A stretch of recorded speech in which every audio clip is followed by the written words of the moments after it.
Happy week 5, everyone. Today we're going to be talking about chapter 10 in your text, working capital, which starts on page 214. So getting right into the definition of what working capital is, there's a difference between gross versus net working capital. Gross working capital is synonymous with current assets. Net working capital, however, is how accounting, in the accounting world, we view working capital, and is this formula here, and that's gross working capital or current assets minus current liabilities. So just the difference between current assets and current liabilities gives you your working capital.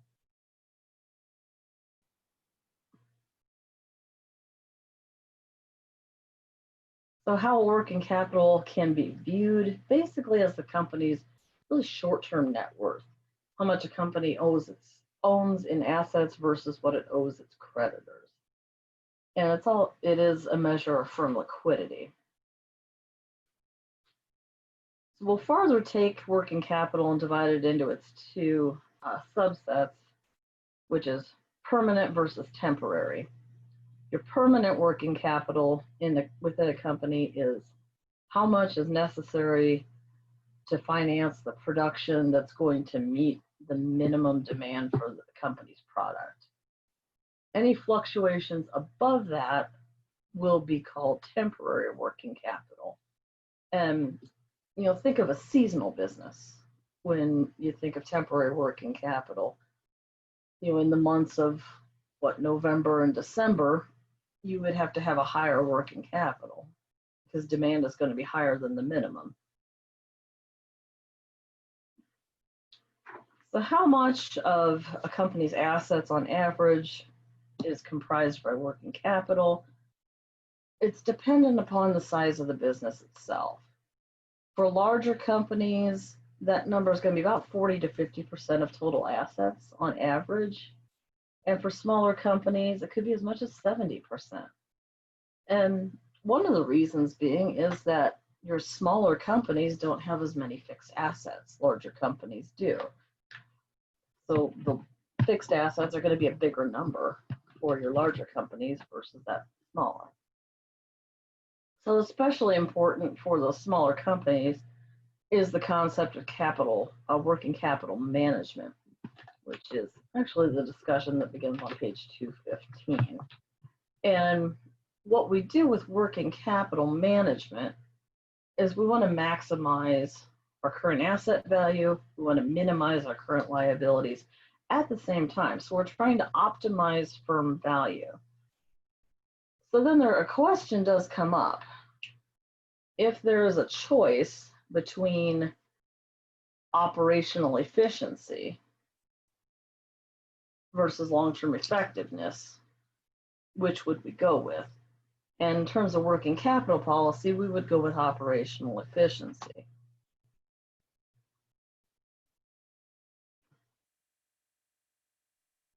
So working capital, the relationship between the current asset ratio, and this is illustrated on the top of page 15 as well as the next slide. The current asset ratio, again, is current assets divided by current liabilities. This ratio has a negative relationship with two factors, and that's with profit and with risk. So that is the relationship that's shown on the next slide. And we will be talking about this not only in section 10.2, but also a little bit in section 10.3.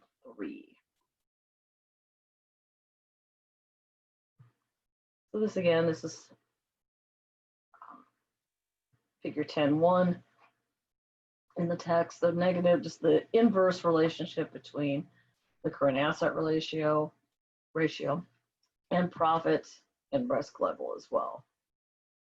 So the higher the current ratio, the less the profit, the less risk that a company has. The lower the current ratio, generally profits are higher and risk is higher as well. So 10.2 gets us into an illustration, and this is where the spreadsheet comes into play. And the spreadsheet that I created, and that is out on in Sakai. If I can get to it. Get to our Sakai site. And it's in our content by week in our week 5. Specifically week 5. And it is this spreadsheet that is right here, the working capital illustration, the little, it's supposed to be, comma, chapter 10. And it's actually just a read-only file with no formulas showing. And there is a reason for that, and we'll get into that at the end of the discussion here. So what we get with this is just a reproduction, basically, of all of the tables that were presented within this chapter. And, whoops, I just got out of Excel. I did not mean to do that. So let's go into, not project, working. Okay, so this is our 6 tables presented from the chapter. So in our illustration, we have some inputs, and this is mostly pertaining to the first table, which we'll illustrate. So we have numbers for total assets, current assets, fixed assets, current liabilities. We're given an annual profit as a percentage of current assets, and annual profit as a percentage of fixed assets. The profit will be a combination of these two, 4% times current assets plus 16% times fixed assets.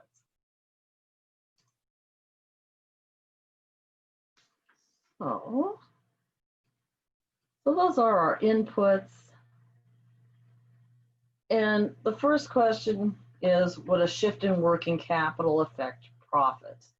And long answer, short, yes, it will. And so we'll have 3 scenarios being presented, and the book was not good at all about labeling those 3 scenarios. All you see is just 3 sets of numbers, and you have to do a lot of reading in order to figure out what goes with what. So the scenarios as presented on the bottom of page 216, table 10.1, the first scenario, the first line, is going to be using just the figures given, no changes in working capital whatsoever. Scenario 2, what happens if we reduce current assets by $8,000 and increase fixed assets by the same amount? What effect will that have on our profit and on our net working capital? As well as a couple of ratios, and those are columns 5 and 6 in the illustration, and that is our current assets ratio, current assets to total assets, and then our current liabilities to total assets ratio. So we'll be calculating those 2 ratios, figuring profit as a formula based off of current and fixed assets, now calculating net working capital using our 3 scenarios. So first one was using figures given. Second was, what if we reduced current assets by 8,000, increase fixed assets by the same. Let's flip it around for scenario 3, but we're going to only shift $5,000. So scenario 3 will move $5,000 out of fixed assets into current assets, and what result, how will that affect our profit, our net working capital, and our two ratios. So again, there is a spreadsheet from tables 10.1 to 10.6, and that is in our weekly folder, presented right there. That is, it's just labeled WC Working Capital Illustration Chapter 10. So the result of table 10.1, which is the production reproduced in our Excel spreadsheet, we'll go through one of these calculations here. So given our numbers that we have presented, our total assets in all three scenarios are going to stay the same. What's going to change will be the amount of current assets and fixed assets. As in scenario 2, we're going to decrease current assets and increase fixed assets by $8,000.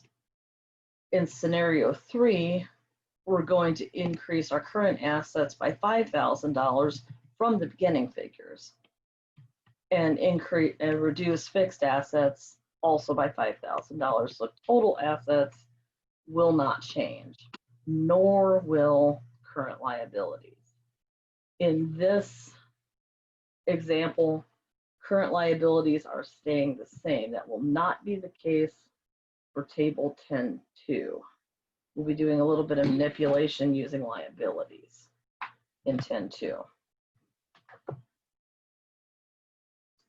So we'll work through the first line. So before any changes, our current assets are the $10,000 given. Our total assets. Our current assets were given to us at $33,000. And this is information provided on the bottom of page 215 and the top of page 216.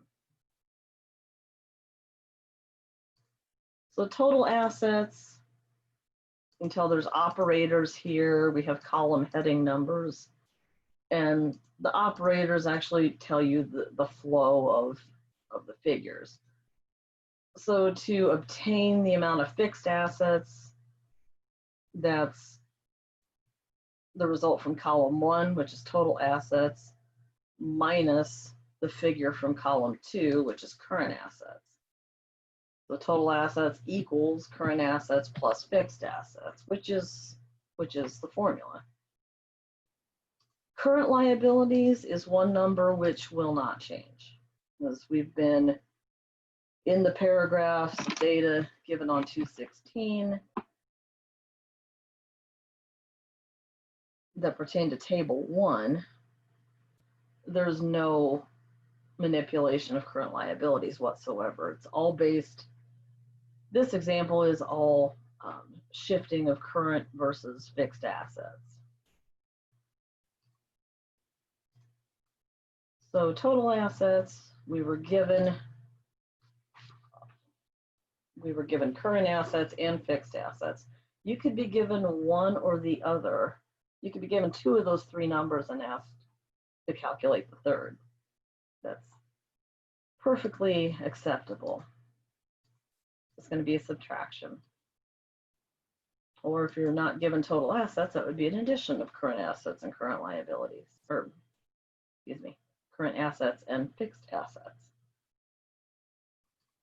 So our current asset to total assets ratio is going to be a division of current assets, again, for our $33,000, divided by the total assets from column 1. And again, those total assets are going to remain $110,000 all the way throughout, not only this example, but the next table as well, table 10.2. So we can tell the difference on our ratios. Since our total assets are staying the same and our current liabilities are staying the same, the formula, the ratio given in column 6 should not change. That's a division of current liabilities divided by current assets. So it's always going to be $20,000 divided by $110,000. If everything's done right for the three scenarios given, the ratio should stay the same. So coming up with our formula for profit, and in this example, profit was calculated at 4% of current assets plus 10% or 16% of fixed assets. So the formula looks like this in the formula bar. The 4%, and if you're using Excel, you want to put that 4% as an absolute cell reference so that when you paste the formula down into the adjacent rows, the profit ratio, the profit percentage will always be referencing, in this case, cell B6 for current assets and cell B7 for fixed assets. So there'll be two instances where you want absolute cell references. Excuse me. So our current asset multiplication is cell B6, which is our 4% profit, times our amount of current assets. That amount of current assets is going to change from the first scenario to the second to the third. So our profit result will be different for all three scenarios. So current asset portion plus the long-term asset portion is our 16%, which is cell B7, times whatever the balance is in our fixed assets, which corresponds in this case to column D of the table presented. So for line 12, going to be 4% of column, or 4% of cell C12 plus 16% of cell D12. Those two multiplied together and added will give us our profit based off of the percentage of assets. So before any changes, we have a profit of $13,640. Okay, net working capital is merely a subtraction of current assets minus current liabilities. Hopefully not negative. I don't believe in any of the examples in the book it's negative at all. So before any changes, we have a 30% current asset ratio, 18% ratio of current liabilities to total assets, $13,000 of profit, $13,640, and $13,000 of net working capital. So scenario 2, what happens if we move? We take $8,000 out of cash, buy a fixed asset. So our current assets are going to decrease by that $8,000, which will affect our current asset ratio, current assets to total assets. What will not be affected is the current liabilities to total assets ratio, because our current assets will decrease by $8,000, as you can see here in the formula for calculating cell C13. Whoops. Cell D13,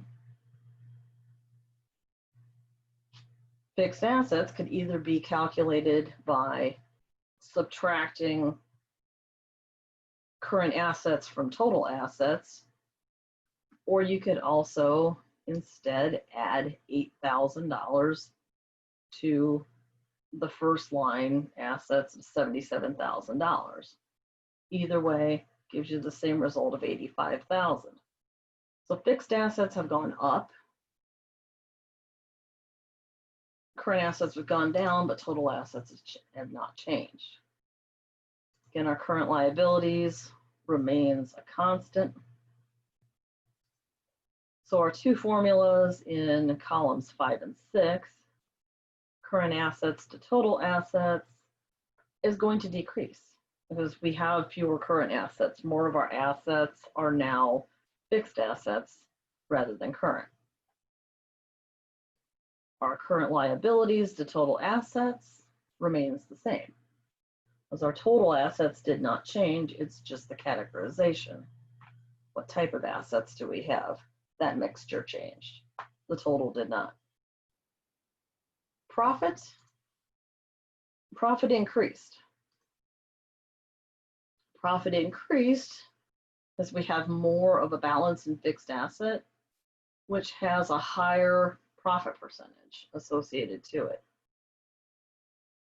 So same formula, but just using same formula as had in cell H11, but we're using the figures that we've calculated for current and fixed assets based on the move made by management of moving $8,000 from current assets to fixed assets.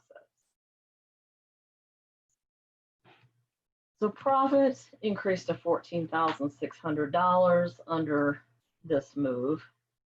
Net working capital, which again is your current assets minus current liabilities, decreased from $13,000 to $5,000, totally explained by the $8,000 drop in current assets.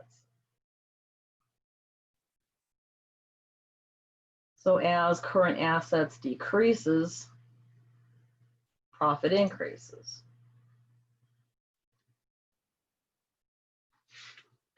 Basically what we saw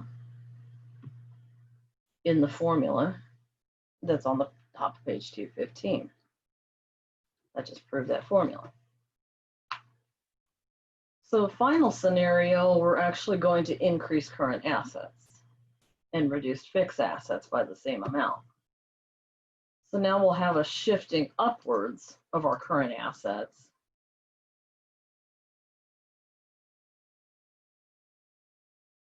And that's actually in relation to the prior scenario. So we're taking scenario 2 and we're adjusting fixed assets up by $5,000. So from scenario 2, an increase of $5,000 in current assets comes out to $25,000 plus $5,000. So we're up to $30,000 in fixed assets or current assets.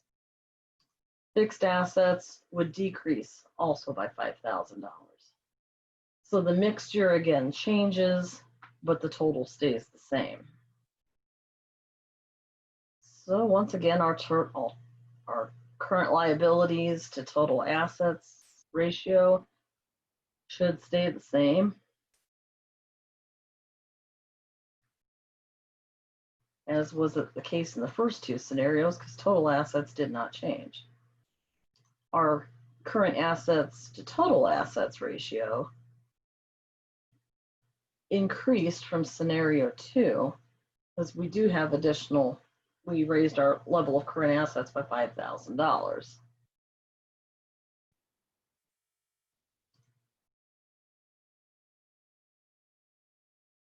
Our profit formula will change by a little bit, and that's mainly because there is a shift again in current and long-term assets.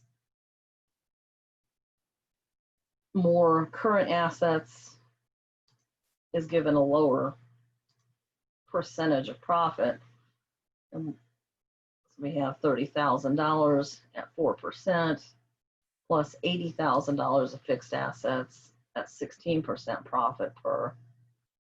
Add the two together, and what you come up with is $14,000 of profit and a higher amount of net working capital. And that's entirely caused by that increase in current assets. So what that's going to do in terms of risk for a company the higher your net working capital, the less your risk. So in scenario 2, we increase the risk of the company, which can have an effect on the financing costs, which we'll talk about a little bit, the COF, the cost of financing.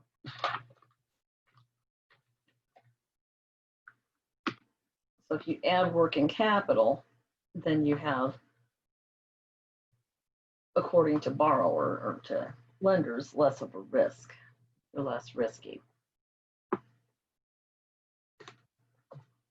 And we'll be doing a table that shows really the difference between the two changes in the ratios from table 1 and table 2.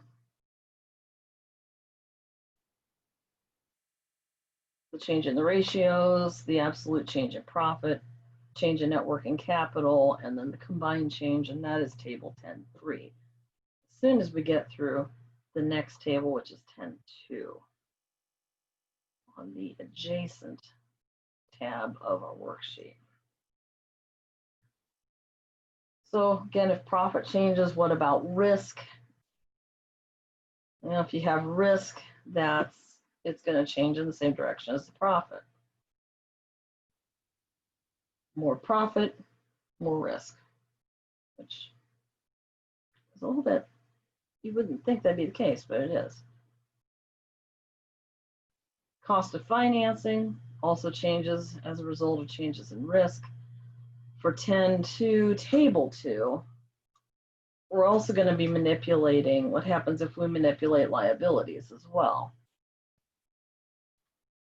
At this time, we're actually going to keep our current assets the same.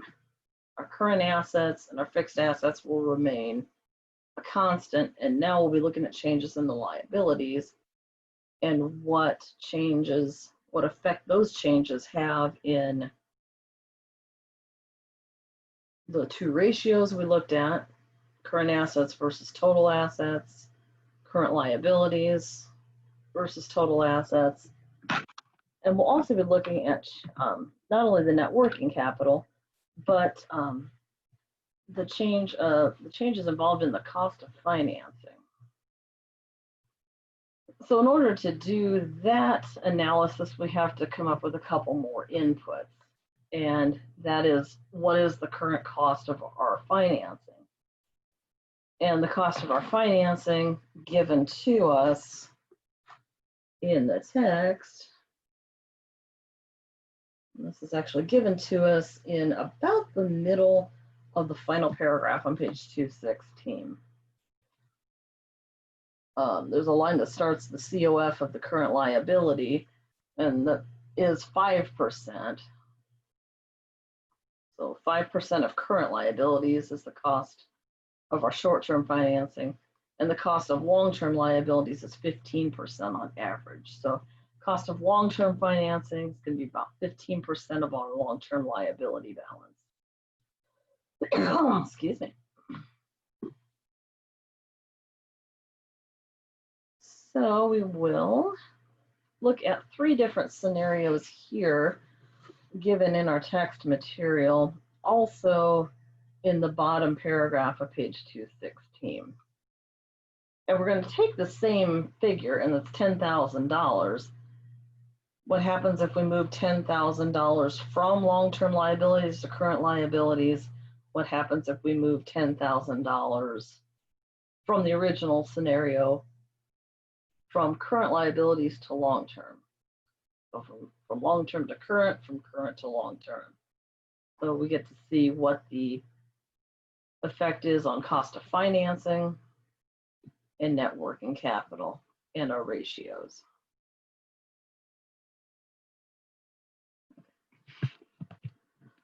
So to do that, we get to our table, same worksheet, table 10.2. So we're given about the same inputs. The dollar amounts did not change. We're just given 2 additional pieces of information, and that is the cost of financing on average of current liabilities and the average cost of financing of our long-term liabilities. So in this analysis, we will not touch the first two columns, which pertain to assets. Our focus here is on liabilities. We're going to change those figures. And there will be some change then to net working capital as a result of any changes on current liabilities. So first scenario is going to look exactly the same as the first scenario from table 10.1. We're given an additional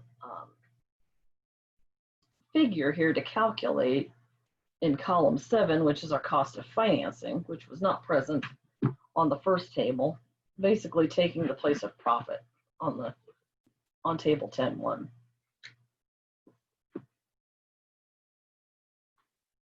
So just like table 10.1, our original figures yielded a net working capital of $13,000. The difference between current assets minus current liabilities. Our current assets to total assets ratio remained 0.3, and it will do so. This will be a ratio which will not change. In the previous table, our current liabilities to total assets did not change. So since we're focusing on changes in liabilities, the total assets are going to remain the same, both in total and in character, current versus long-term.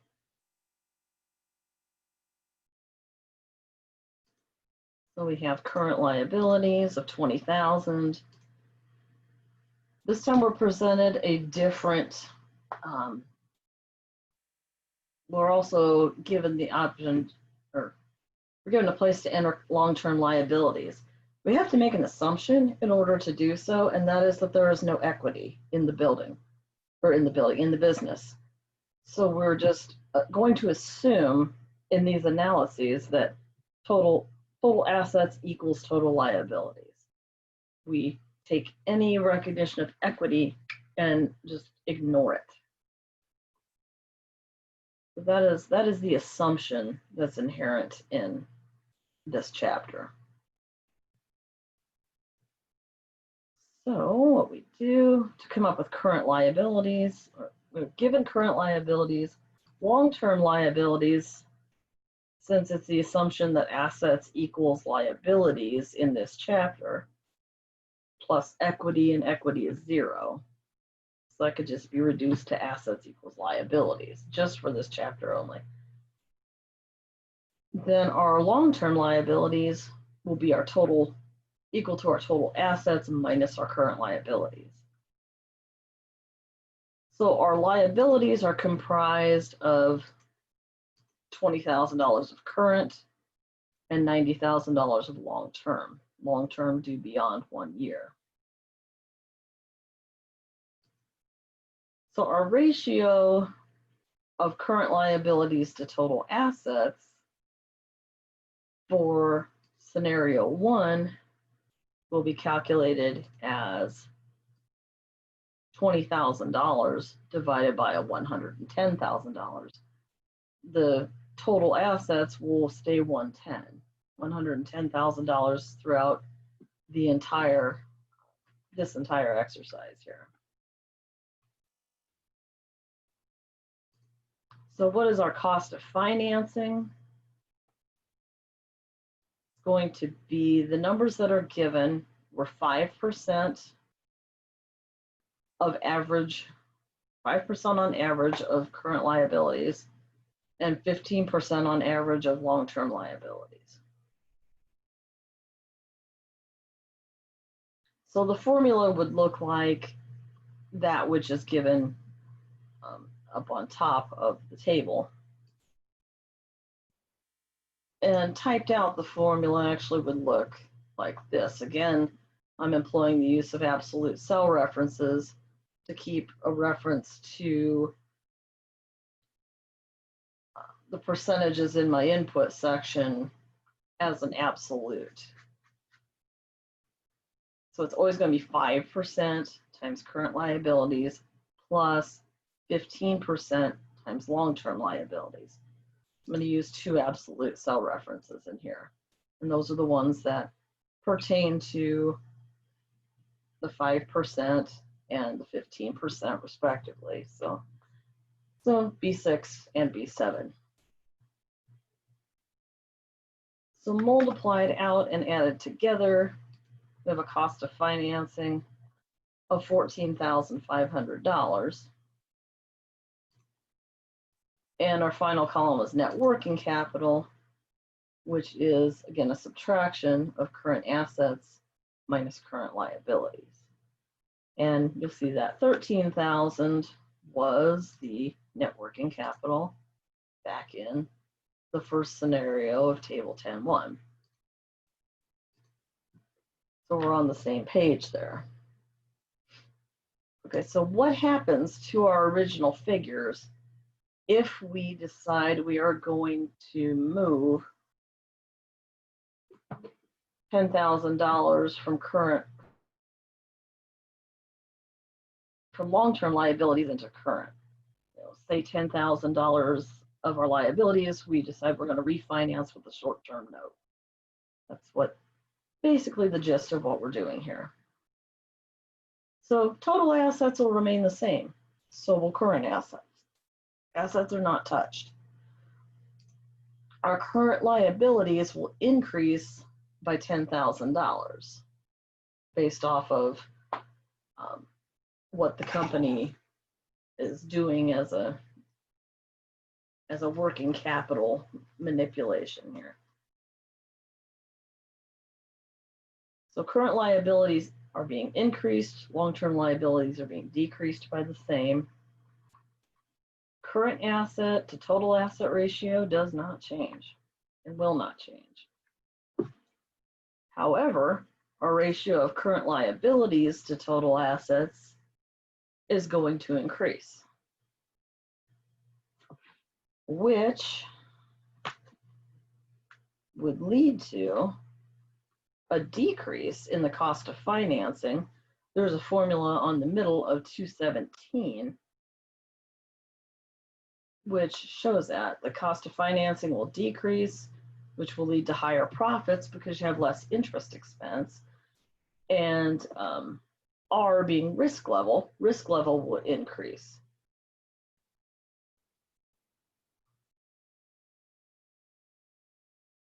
So our cost of financing, again, we do the same multiplication, 5% times current liabilities, so 5% times $30,000 plus 15% times $80,000. Add those two together, the result is $13,500. So a move of $10,000 from long-term liabilities to current liabilities will decrease our cost of financing. Will also, again, increase our profit and increase our risk. Our risk could be increasing because we have less net working capital. Our net working capital dropped to $3,000. So net working capital is current assets of $33,000 minus current liabilities of $30,000. So there is a bit of a decision to be made when you're dealing with risk and cost of financing. Which one are you willing to take? Are you willing to take more risk to get a lower cost of financing, or vice versa?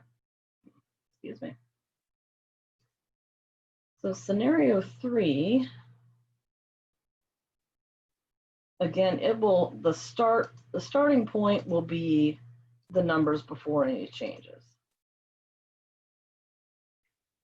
Because what happens in scenario 3 if we decide from the original figures we're going to move $10,000 out of current liabilities and into long-term liabilities.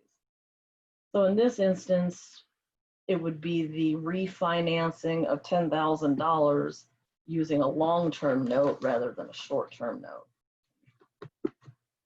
So that gives us more working capital, but it's going to increase our cost of financing, is what we'll see here. So we're left with $3,000 of current liabilities and $100,000 of long-term liabilities, still $110,000 of assets and $33,000 of current assets. So our current assets to total assets ratio will remain the same, and our current liabilities to total assets will drop. Since that ratio decreased, our cost of financing per the middle of page 217 should increase, and our risk would increase as well.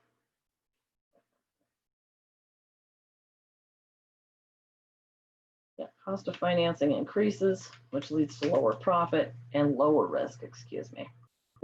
Lower risk because we have a higher net working capital. Apologize.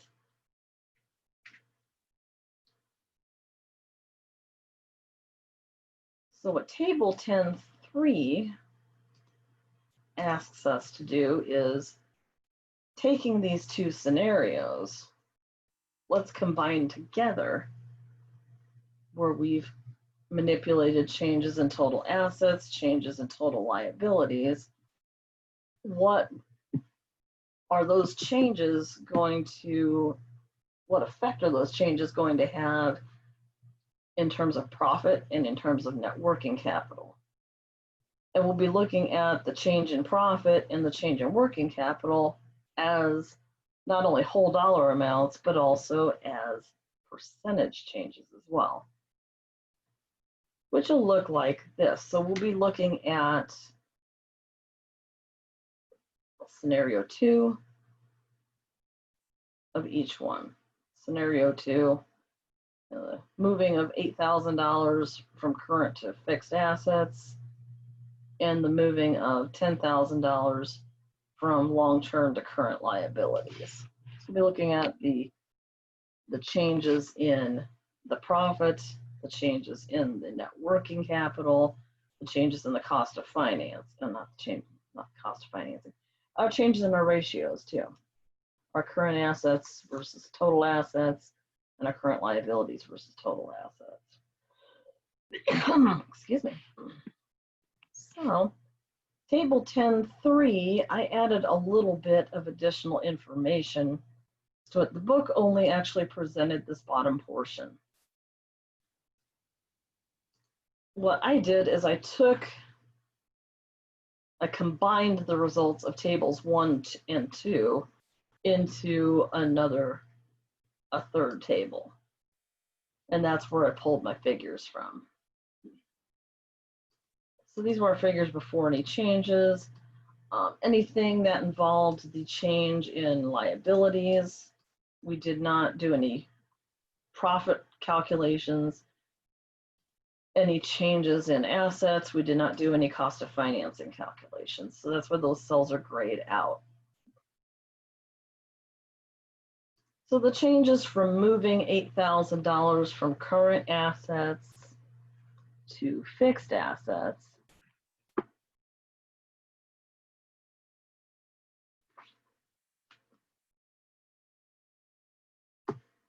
is our change in our, I didn't have space to write it down.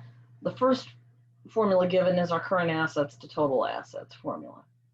The second number given is our current liabilities to total assets figure. And the difference here, now my result comes out to 50%. The book is showing an increase of 52%. The reason for that is because the book rounded to 2 decimal places, or 3 decimal places, two or three, and I'm using the long decimal. So actually the change in ratio was 50%. So the change of moving $8,000 from current to fixed assets, which was our first item highlighted in bold. So what was the change of our current assets to total assets ratio here? We had a decrease in that ratio. So the ratio decreased from 0.3 to 0.227. So if we take a division of those two ratios and subtract 1 for 100%, we're going to see that that ratio decreased by 24.24%. 24.3 in the book, again, because they rounded. The authors rounded. In terms of absolute dollar amount change in profit, profit increased from $14,600, or from $13,640 to $14,600. Or that's a 7.038% change, which is arrived at by taking our total change in profit and dividing it by the initial profit figure of $13,640. So our same scenario, moving $8,000 of current assets to fixed assets, what did that do to our net working capital? Changed our net working capital from $13,000 down to $5,000. So our net working capital dropped by $8,000. How much is that as a percentage? So we would take the change of 8,000 and divide that by the base net working capital, which was $13,000. Multiply by 100. Or instead, I formatted these numbers in percentage format, which basically does the same thing. Takes the number, multiplies it by 100, and adds a percentage symbol. Excuse me. So that is the change in our ratio of current assets to total asset, change in profit, and change in net working capital that happens as a result of moving $8,000 from current assets to fixed assets. What if at the same time we decided we're going to move $10,000 from long-term liabilities into current liabilities? We're going to do these two moves at the same time.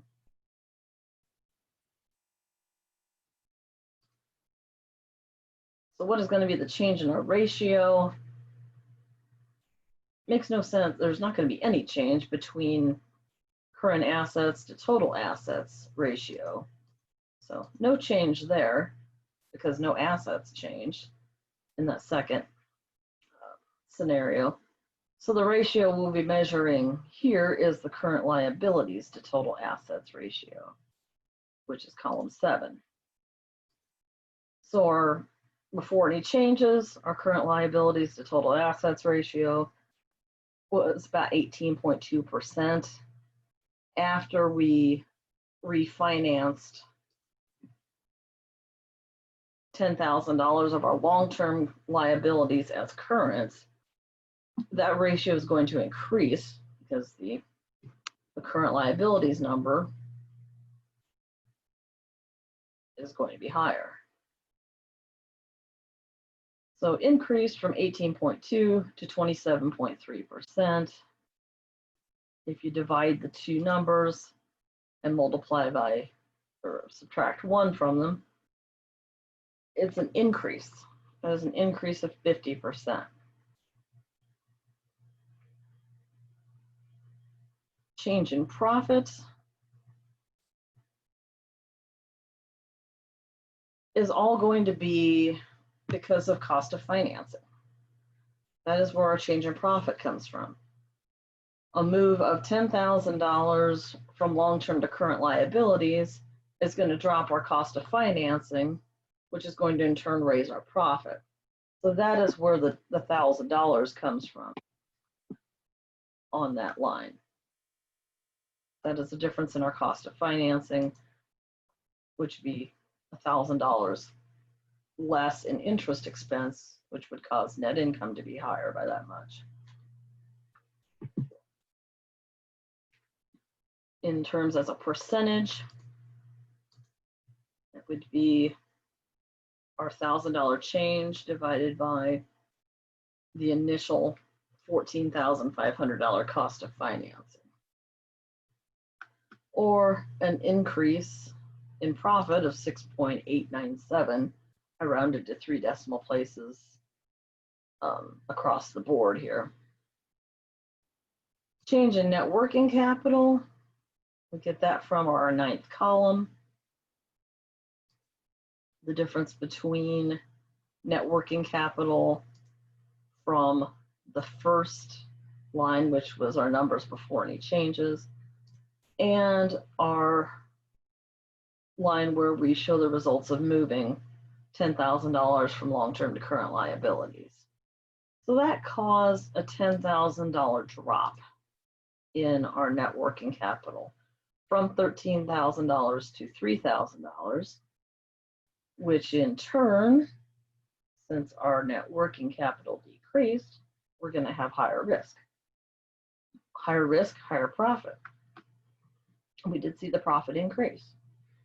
That is true. So our change in net working capital as a percentage would be our total change calculated divided by our base net working capital before any changes. So it's going to be a pretty hefty drop, about 77%, close to. So then the actual dollar amounts, we can take those and add together and come up with a total combined change in both profit and net working capital.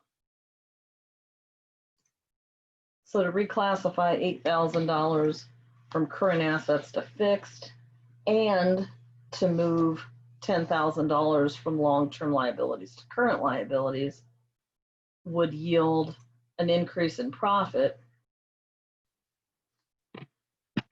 of approximately $1,960 and a change in net working capital of a reduction of $18,000.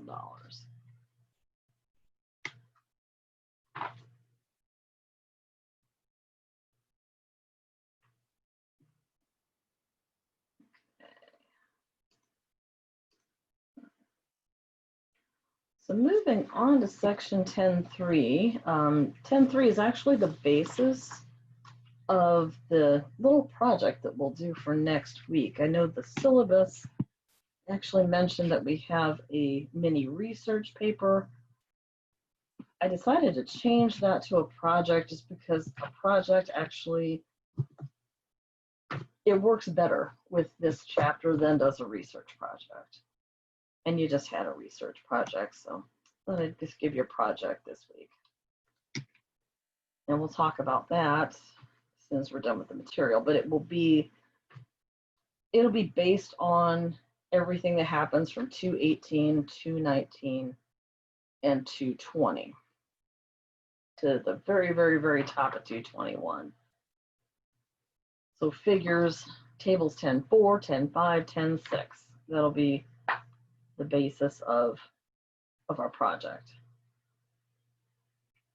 So we talk about working capital and financing strategies, and there's 3 different financing strategies that are discussed, and that is conservative, aggressive, and balanced approaches. And they all behave a little bit differently. So we talk a little bit about equity here. Just a small discussion on equity.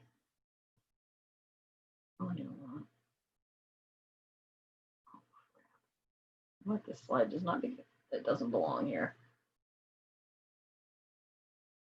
So our 3 approaches, yeah, ignore that last slide. It does not belong. It was from a prior PowerPoint, which I'll get rid of that and upload a new version to Sakai. So our three approaches are an aggressive approach to working capital financing strategy. And that is when we have an aggressive approach, we finance any differences, any short-term discrepancies in working capital. We're going to finance those short-term. The conservative approach, we're going to figure out what we need proactively, and all of that amount will be financed as long-term. There will be no short-term cost of financing involved in a conservative approach. A balanced approach is basically a hybrid of the two.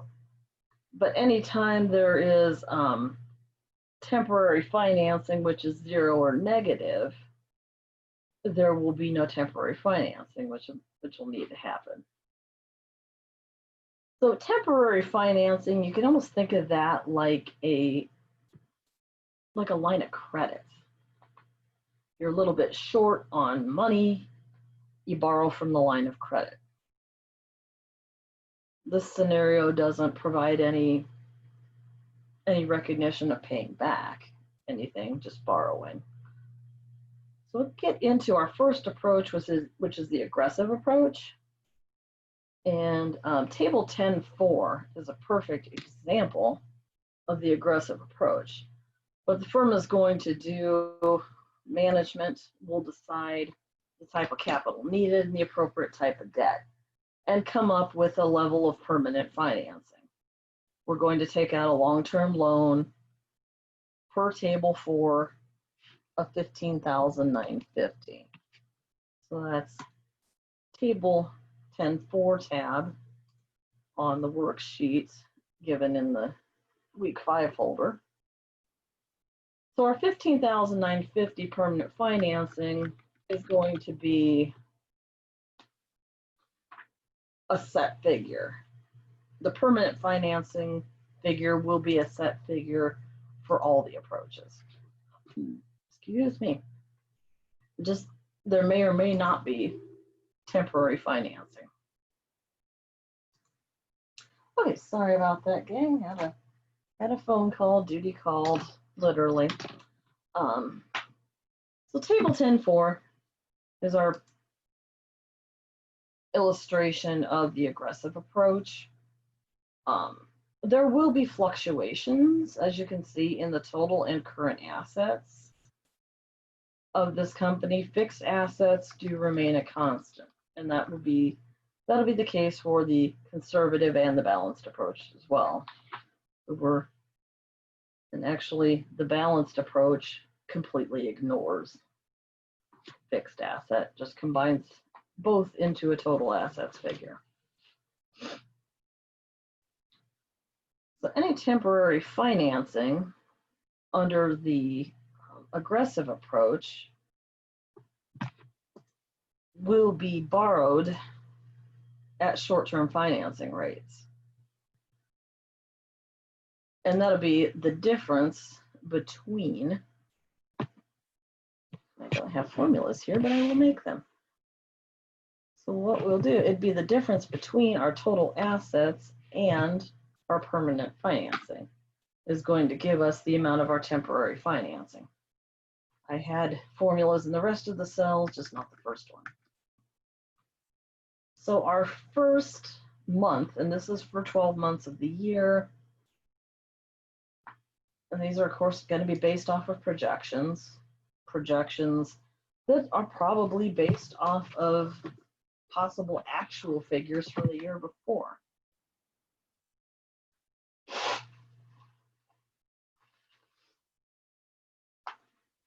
So our current assets, again, represents our working capital.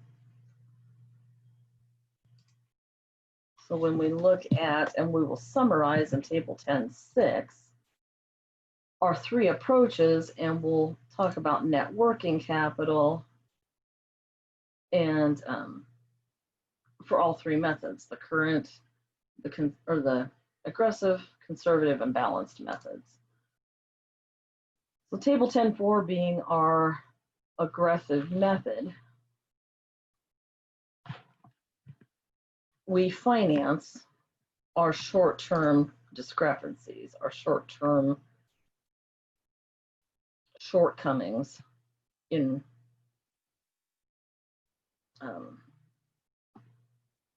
assets, excuse me. So our total assets minus our permanent financing will give us the amount of any temporary financing that needs to happen, which will be different amounts every month of the year. So again, if we look at this as a line of credit, these would be the pulls off of our line of credit, the amount of draws. How much money do we need to borrow off of that line of credit per month? And to come up with an average, we'll come up with an average per month, an average cost of financing, and a permanent financing.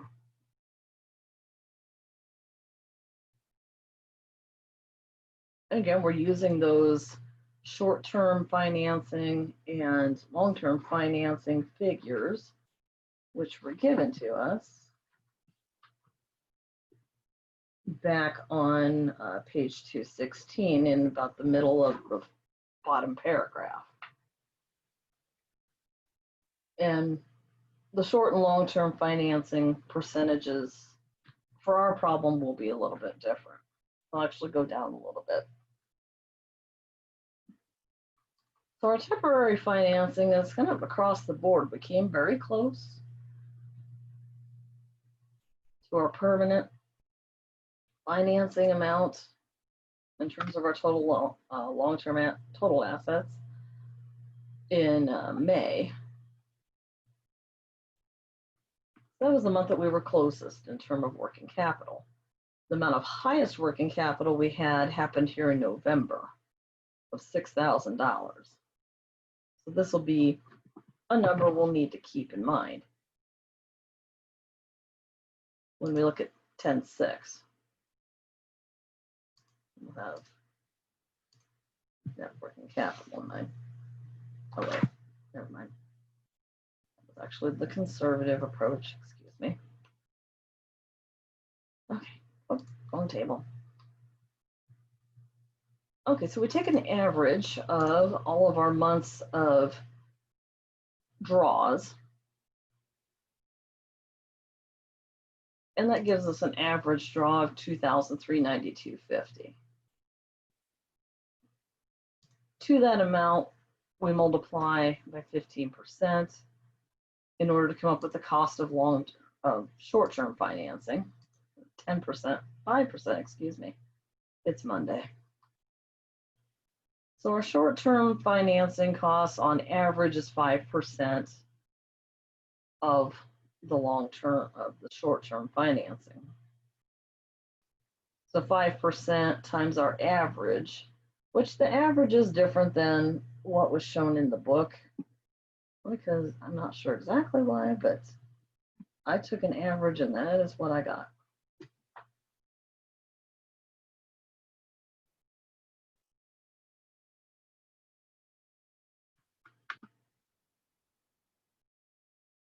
I get 2,758.33 as an average. The books is off by a little ways.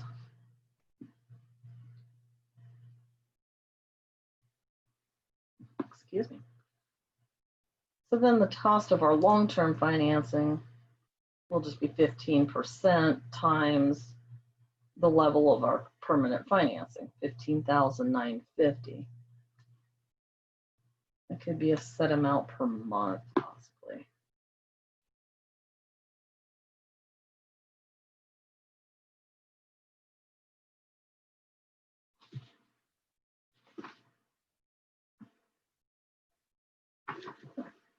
So if we add the two together, that gives us our total cost of financing. We'll want to record that figure, both the short-term and the long-term portion, and the cost of financing into the replica of table 10.6. 10.6 is on the bottom of page 220 and looks like this. And it's a summary of managing working capital and risk based off of the three different approaches: the aggressive method, the conservative, and the balanced. So our aggressive numbers will come from that table 10.4. Our short-term cost of financing was 137.92. Just transplant that number up here.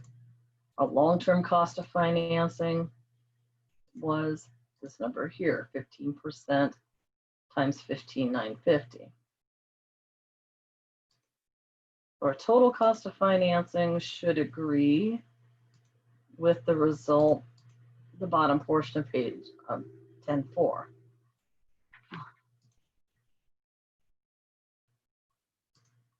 Okay, sorry about that, another phone call. So then that was our total cost of financing. Our net working capital is our financing, our permanent financing, minus our fixed assets.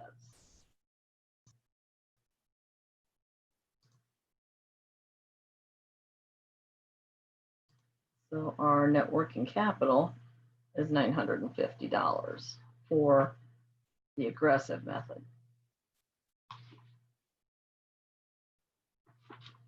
Then we'll move on to the conservative method. The conservative approach, excuse me. And again, short-term financing is totally ignored in this approach due to the associated high level of risk, so it's for emergency funding only.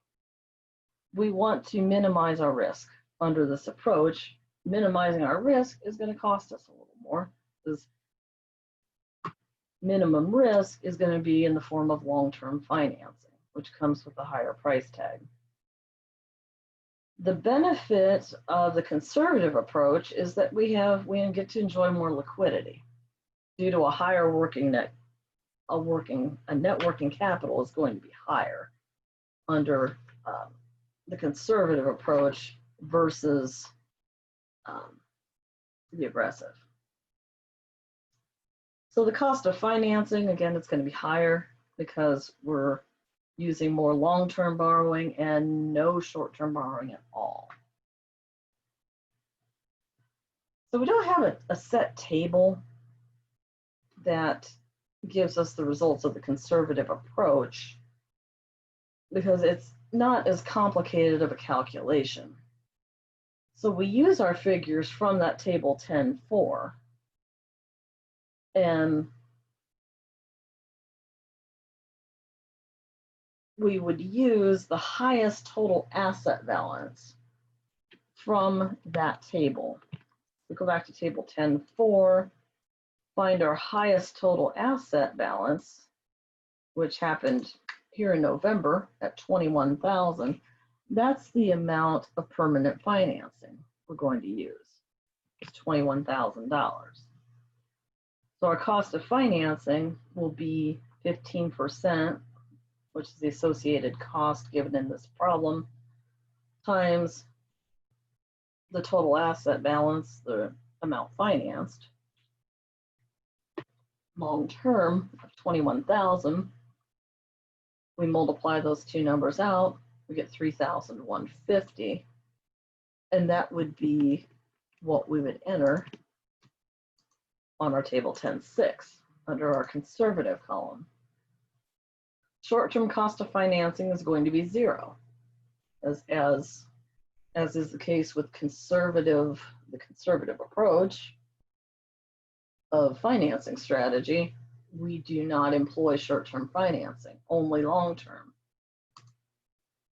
So that $3,150 or $21,000 maximum total assets financed at 15%,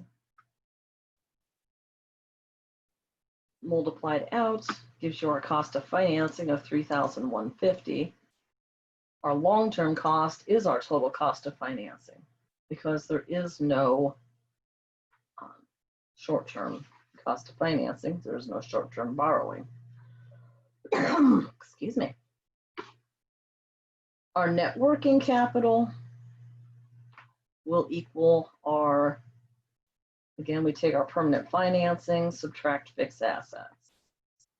So our permanent financing in the net working capital, or in the conservative approach is $21,000. Our fixed assets remain $15,000 from table 10.4. It's going to be $15,000 regardless. So we get to enjoy a higher net working capital.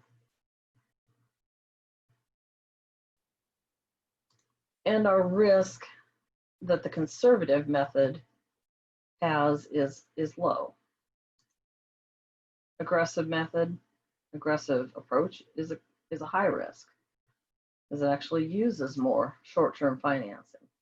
The balanced approach will be a moderate risk, so it'll be a mixture of short-term and long-term financing, more long-term financing than is the case with the aggressive approach, but less long-term financing than is the case with the conservative approach.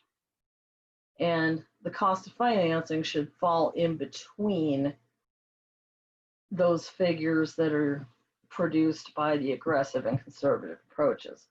It might not be midpoint, but it's going to be in between the two at least. Cost of financing will be highest using the conservative method, lowest using the aggressive method, and in between using the balanced. The balanced approach would be table 10.5 in the text, page 220, and the actual discussion begins on page 219. So how do we get our permanent capital, our permanent financing? It's going to be a midpoint between the highest and lowest level of total assets. Excuse me. So how do we come up with our highest versus lowest level of total assets? We look back at our total assets given to us, either table 10.5 or 10.4. And we're looking at total assets, because in the conservative approach, we actually ignore the split between current and fixed assets. So those total assets given to us in 10.5 are just a reproduction of what the total was in table 10.4. So our highest level of total assets happened in month 11, November. Our lowest level of total assets was May, 16,000. So we come up with an average, which would just basically be the coming up with just a basic average, $21,000 plus $16,000 divided by 2. So our midpoint would be at $18,500. This is our permanent financing. So this would be the amount then in our table, which becomes our permanent financing was a result of that average calculation. So from here to get our temporary financing, we look at the difference between total assets minus permanent financing. If the number is positive, then yes, we have an amount we need to borrow for the month. There's a few months in a row, 4 in particular, where $18,000 minus $18,500 would give us a negative amount. We call that zero. So anytime there's a negative number produced in column 3, it's a zero. We're not doing any borrowing. We don't need to borrow at that point.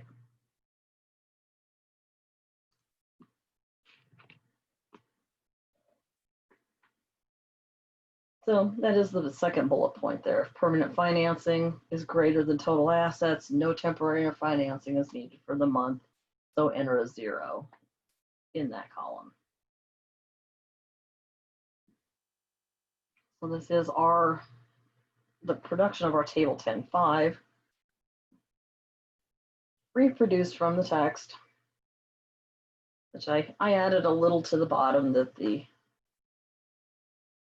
text did not, and that was, and actually the bottom here underneath the 2.5 paragraphs of data right about the middle of the page is where this bottom calculation comes into play.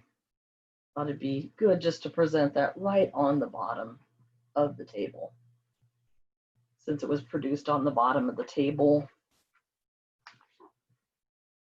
back in table 10.4. It's a little consistency helps, and it helps in producing your results table as well. So running through the calculations, again, we use the 15% cost of financing for long-term, 5% cost of financing for short-term. Do the multiplication. Just like we did in the aggressive approach, we'll need to take an average of this temporary financing column. So our average is $733.33 a month. Because there's several months where there's 0 withdrawals from that line of credit. So the cost of short-term financing is our permanent, or our long-term financing, excuse me. So our permanent financing figure of 18.5 times 15% gives us $2,775, plus the cost of our average short-term financing, the average given here, times our corresponding rate of 5%, which I get 36.67. That's because I used the 733.33. The textbook rounded that number off to 733.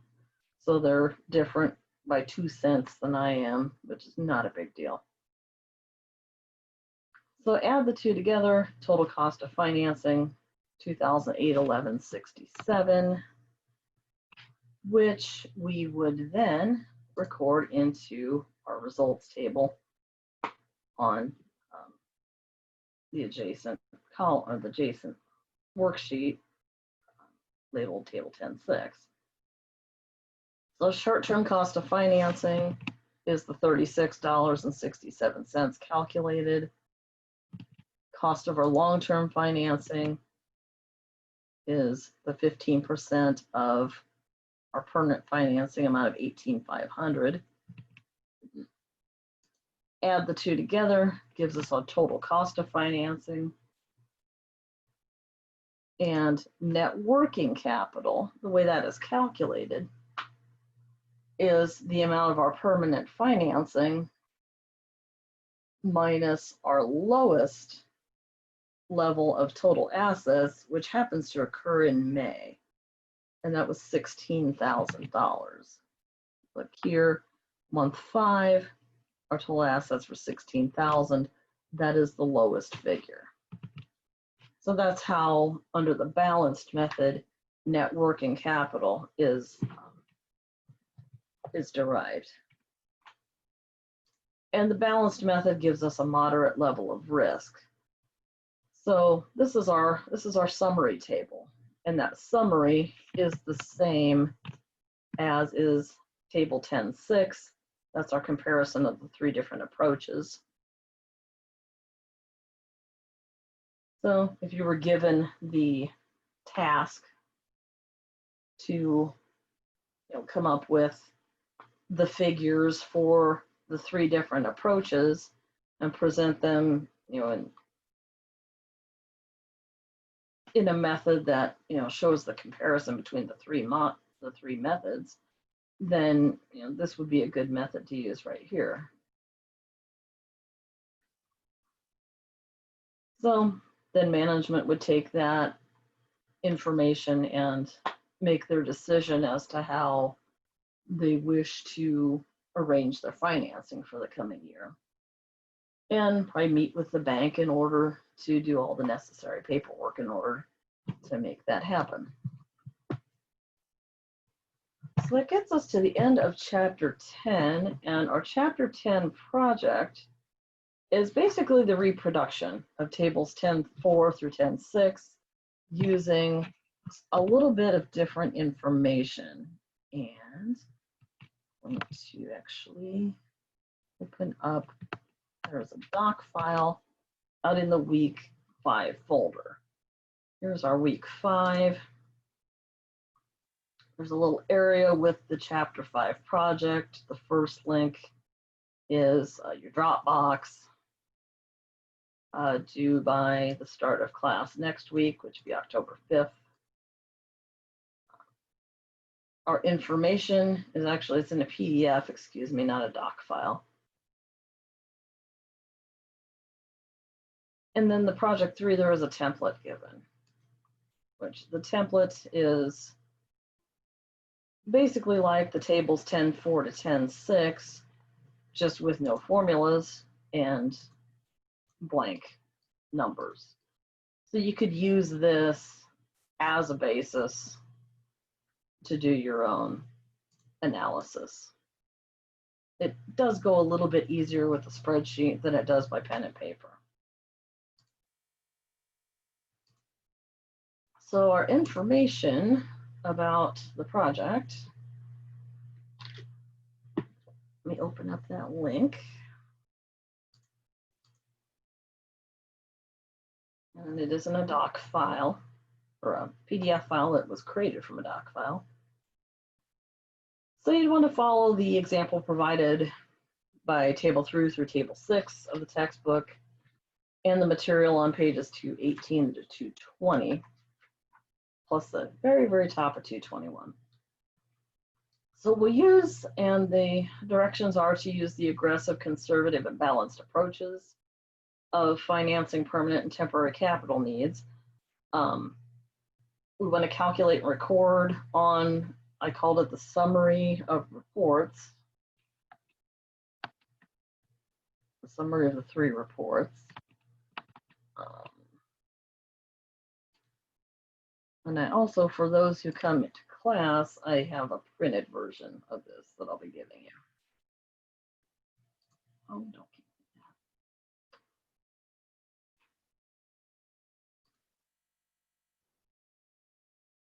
I'll just use mine off of here. Okay. So our summary of results, it should be summary of results, not summary of reports.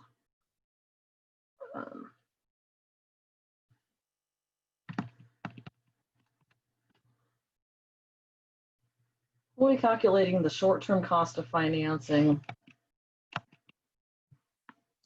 for all 3 methods, the long-term cost of financing for all 3 methods, the total cost of financing for the 3 methods, which is just short plus long-term.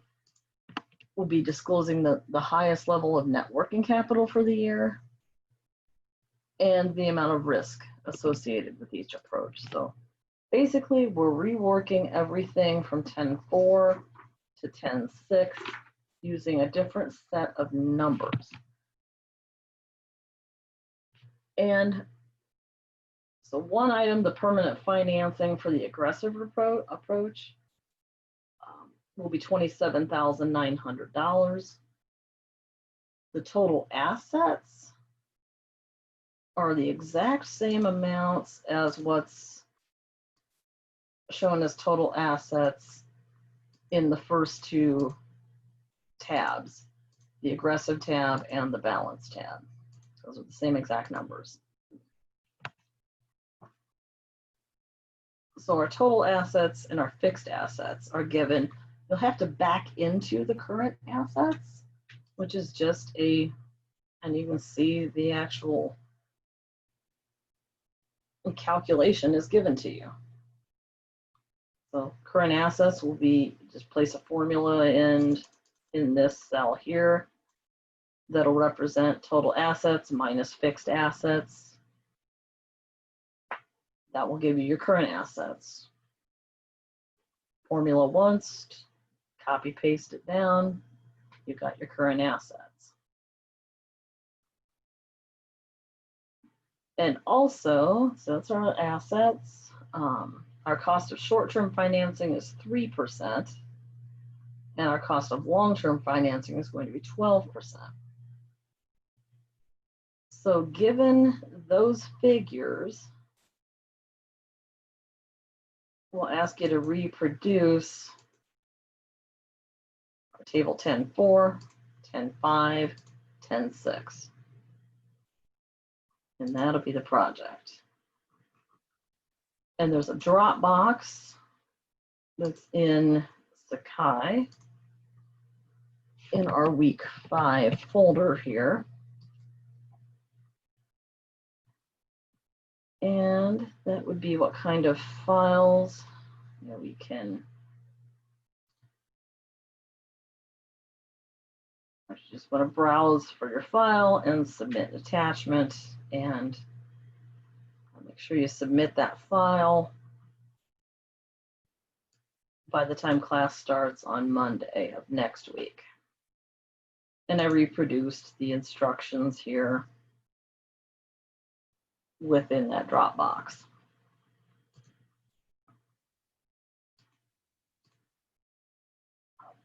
So for next time, we'll reread chapter 10. There'll be a chapter 10 quiz, which I hope to have by the start of class, but I may not have it yet. If not, then tomorrow. There'll be 10 true false, 10 multiple choice questions, be a mixture of the two, as usual.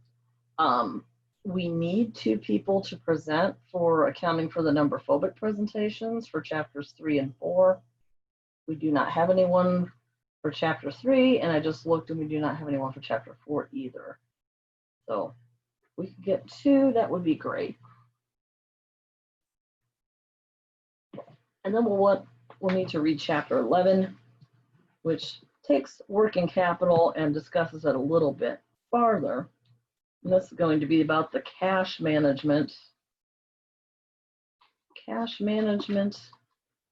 marketable securities, accounts receivable management, talk about credit evaluation.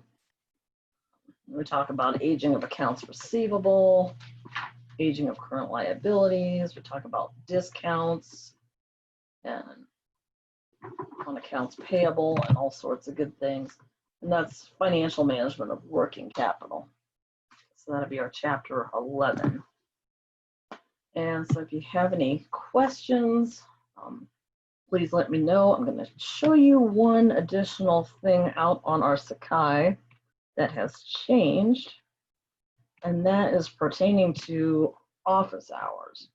I had been using Google. I thought the best thing to do here would be to use the Zoom meetings tab for our office hours. So I will be on Zoom from 2 to 4 p.m. every Saturday. And the whole schedule of meetings is set up here in the Zoom meetings tab of our Sakai site. So that at least gives us a chance to use that within the class. And it gives us, you can find me a little easier that way too. So if there are no questions, any questions, please let me know via email or messaging or Sakai office hours via Zoom. And also, if you have any questions or concerns, please let me know. And we will see you next Monday. See you then. Have a great week.